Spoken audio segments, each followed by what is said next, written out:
Hello, everyone. Welcome back to the podcast. I'm here with Joanne. We have spent a lot of time together digitally and now in person. We've shared leaders retreats, probably, would you say 100 Zoom calls maybe at this point? Probably. Somewhere in that space. And then this is my third time interviewing you in some way, shape, or form. Yep. So first out, thank you. So the icebreaker, when you think of like, you have to travel, right? Traveling, the act of traveling. What's a non-negotiable for you? What are you doing or not doing? What am I doing would be now, like pre-packing like 2 days before. Okay. Tell me more. In the past, I always wait till the night before, and then I'm scrambling, and then I don't sleep enough. And Sure. So actually, for this trip, I was like, I actually took the day off before, and I packed. And That's good self-care. Yeah, it was good. So it's so interesting. Evan has been, and I think it would probably be professionally. I'd really travel right now. 90% of the time it's professional. I packed the morning of. I just thought about what is the outfit I'm going to wear that day. I don't roll. I cannot be convinced rolling is not the way. For those of you, just from a space standpoint, it is not the way. And I parked my car. The flight boarded at 5:01 and I parked my car at 5:03. Oh my God. And I'm saving. I slept an extra half hour that morning though. Yeah. So that's not my travel hack. The one that I have now, and I realize I'm fortunate and I'm very thankful for this. I fly Delta and I love me a Delta lounge. It's another like self-care thing of like, hey, yes, it does cost money, but it also gives me a space. Like I know the Wi-Fi is going to be good, right? The service is great, right? And I think that little bit of like being served, because normally I'm going either to do a workshop or something of that narrative. So being, experiencing great service, I just feel like it like fills me up. So my non-negotiable at this point is flying Delta. The sun is beginning to peek through the clouds, so I'm going to jump right in. What is, you're looking at your journey within salon ownership, leading people. What's front of mind right now, the most important thing that you're putting your focus to?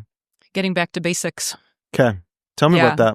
I feel like we're trying lots of different things and came to the conclusion that like those things just aren't working. Yeah. And so we really came full circle and are dialing back, getting our front desk. That's like first and foremost. Okay. Getting front desk back on track, making sure that they're doing the things that they need to do. Right. And then the next thing is service providers, like getting them really grounded in like why they're here. Yeah.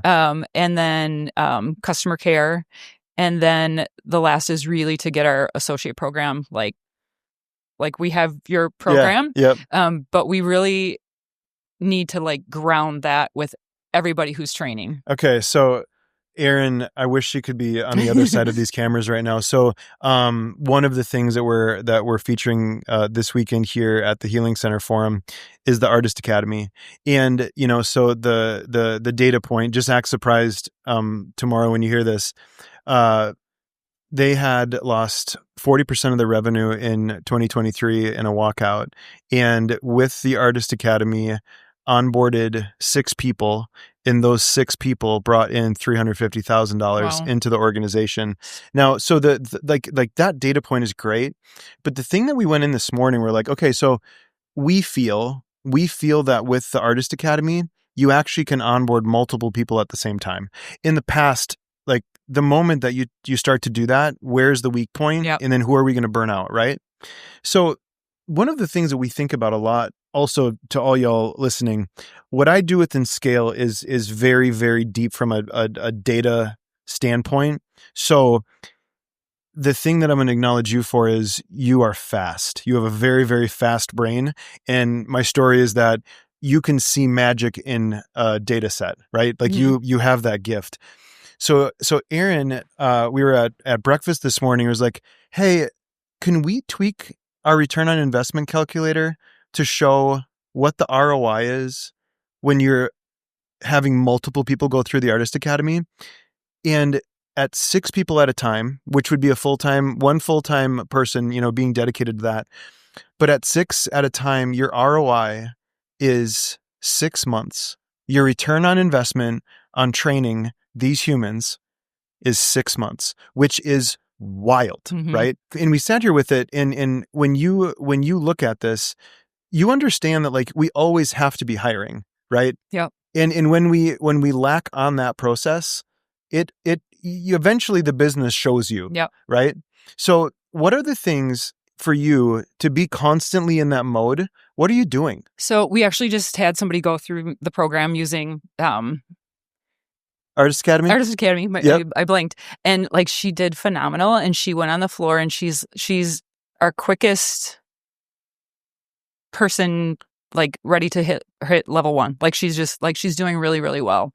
But we didn't have anybody like ready to go. Yeah. So we, again, regrouping, like what do we need to do? So going back into the schools and doing some of those things so that we can get people into our program, but then being more on top of it, because I'm 99% sure in the program, it's like when they're so far in, you need to start looking, and we drop the ball on that. Sure. So regrouping and bringing that back. So just to be clear, if what I heard you say was, as this human was going through the process, can we say their name? Are you comfortable with that? Would they be? Yeah, Kay. Kate? Yeah. Okay. Kay. Yeah. Shout out Kay. Kay, actually, you know what? I'm going to do it again. Kay, if you are watching this, please DM us. I will know that it's you. We would like to buy you a Starbucks drink up to a venti size. So DM us. So what I heard you say was, Kay is moving through the Artist Academy, and what you realized was at the 3/4 point, you would have been in your best place priming someone to then be starting. Yep. Okay. Yep. So what was some of the things that Kay shared, and what were some of the things that you saw with her going through the Artist Academy? I think with having the book to guide her, like she just knew what the next step was and what she needed to do in order to keep moving forward. Yeah. And so between her and her educator, she was able to send her the videos that she was doing, and it just made it like kind of seamless, rather than like, where are you? What like everyone educator knew where she was. She knew what Kay knew what her next step was. It was just it was pretty smooth. And one of the most recent things that we've built into it now is where the educator actually gets emails on course completion. So that's like breaking cutting edge within the Artist Academy. So what I heard you say was basically there was never a misuse of time because the next step was always there. Yep. Right? Yeah. Yeah. How long did it take her? I want to say she was 6 months. Okay, so she was the 6. Yeah, okay. She did do 6. Gosh, I was in a salon last week, and that we had launched Scale, and I was in there doing a workshop with them, and they had a young human that went through it in 3 months. And so in however long it takes you, that is your journey. Mm-hmm. But the one, the main thing that I had also heard you say, Joanne, was that it allowed her to get into a earning potential space faster, right? Yep. And I think it's one of the narratives that right now, it's wild. When I hear about people in schools, it's almost that the school is encouraging people to go into like rental right away, right? And my narrative there is, we're just not, as the salon industry and as businesses, we weren't making an onboarding process that was clear, followable, figured out. Yeah. Right? Yep. Able to be replicated and not hold you up. Right. And I think that, this youngest generation, everyone, has their narrative to it. But I think at the end of the day, we're giving them what they're used to. They're on like on the phone is the way that they consume information, right? Yeah. And we're literally putting it at their fingertips. That's so cool. You as a salon owner and leader, watching Kay go through this, what was going on in your mind? I don't know. I just kind of I was kind of hands off. Yeah. I like normally it's, like, Joanne, should we do this? Should we do, but like I was completely hands off. Wow. Once in a while I'd have a check-in, like, hey, this or that, but like, I was pretty much hands off. Wow. When you think of the way that their case schedule was set up, what worked really, really well for you, and what would you have done differently?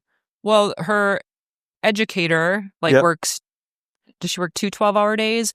And so she had to work her 12-hour days, and it just worked well with her. Okay. She was able to be there for that amount of time and get her things done, help the educator. It just Gosh, flew. So really, it allows you then to be in your space of genius and also onboard people in your company. So really, it's not only efficient for the artist, for the trainer, but then also on your side of it is just having trust that hey, they're going to figure it out. Yeah. Right. Yeah. Cool. Yeah. And now knowing okay, I just need to check in when they're 3/4 done so we can, bring somebody else in. Yeah. So that's the thing, and I'm manifesting it in a future space within Anagen. I'm seeing 3 people to move through the Artist Academy. So this is the thing that's interesting. Kay sounds like she's brilliant, right? Imagine Kay and another Kay going through it at the same time, and then being able to have those learning moments and those conversations. I can't be convinced that they would learn more and faster. Yeah. What's your thought? That they had each other to bounce things off of. Absolutely. Yeah. Yeah. And that's the one thing, when we built this at first, it truly was a passion project. We're like, how can we take this thing that is a monster, right? An absolute organizational monster, and create it in a way that it serves as many people as possible. And this new piece that we're getting into is being able to onboard multiple people at a time. Because that's, again, large salons were doing it. The budget that you were putting into that space was massive. And now with, the cost of a license is right now $350. And you look at it, you can't not afford it.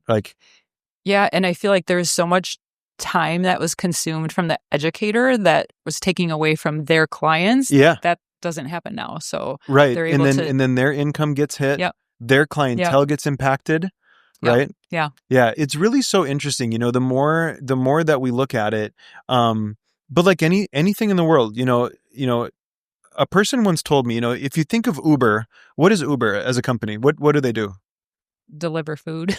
Deliver food. Okay. So it's so interesting because we all think about the part that's the transport, but what they're actually selling you is your time. Oh, sure. Right. Yep. And that's the thing. It's an inarguable thing. We do not get more of it. So since now looking at it, and now that's my biggest thing is how do we take what we did with the Artist Academy and put it in scale? Yeah.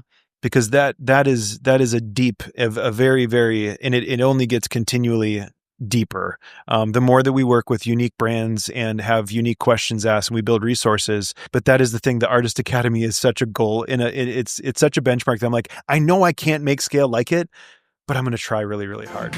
All right. Hey, shameless plug. We want to continue to serve. Check out the App Store. Type in The Refined Network. It's available both on Apple and Android. Here's the thing. It's a way that we can continue to serve you.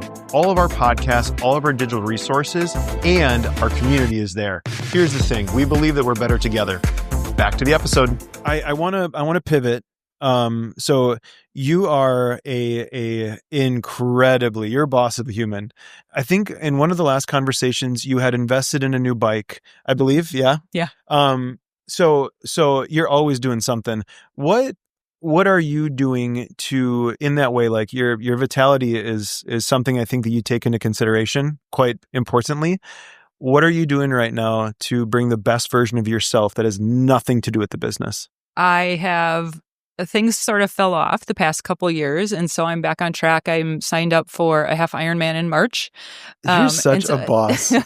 And so just getting all that back on track, and just joined a new gym that has, as I get older, I need more flexibility. So doing, some of, more yoga and stretching and all of that. Yeah. And weight training. So, yeah. Okay. So the entire time I've known you, you've been mindful of this.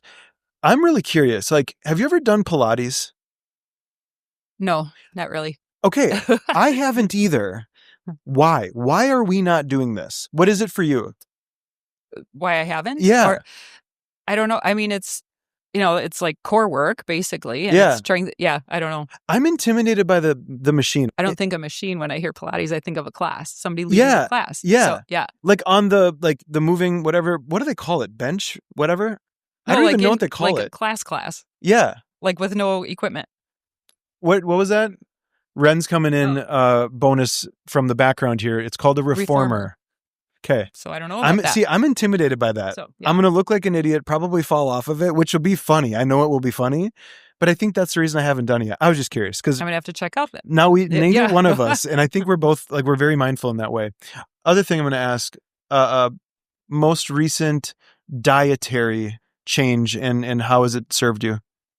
So I was on a super strict for like 18 months. And so when I stopped that, I kind of went a little crazy. So I'm actually going back to that. So it's like, let me think, it's 5 meals a day, protein. Wow. Yeah. It's like protein and like veggie. 5. Yeah. So it's like 7, noon, 3, 5, 7. But it's all broken out. And I did it for 18 months and I felt amazing on it. And so I know that I need to go back to that. So that's my dietary, and it's protein, veggies. It's so interesting. So like I'm doing it through like Athletic Greens and that kind of stuff, right? But it's so wild. And this is the part of the human journey that I love. I've been really leaning into like fasting, and I find myself most days like when I'm consuming chewing food, when I'm consuming chewing food, I'm like doing that once a day right now, and usually around like 5 or 6. Right. So it's so interesting. And the thing is, I think like, as long as we're doing something that is that we're about and that we're dedicated to it, I think you're going to see a good result. Yeah. But when you say that, I was like, my Lord, what am I doing to my body? I know I'm getting all the things per Athletic Greens. This is not sponsored by them, by the way. If you would like to though, and DM us. I'm clearly giving away Starbucks, so maybe I could give away some Athletic Greens. Cool. All right. Well, hey, thank you for giving me some of your time. I don't feel that people can be acknowledged enough. You being a part of scale at the time that you were, it's inarguable that is a better product because of the process that we got to go through with you. It is something it's a labor of love and it's constantly evolving, but without having you go through it, it would not be in its current version. So thank you. And you are, like I said, I just can't acknowledge your brain enough. You have an incredibly fast brain. It's always fun. Thanks. So thank you for your time. Hey, so if you're listening to this and there's something that, might have jogged a little bit within the mind and you feel that you need support, we are here to support you. We're here to guide you. So DM us. We would love to work with you. And until next time, Ren apparently is so busy doing these things that it'll be probably 2 weeks until you hear from us again. And Ren just looked over and winked at me. So haha, Ren. All right. Thank you so much for your time.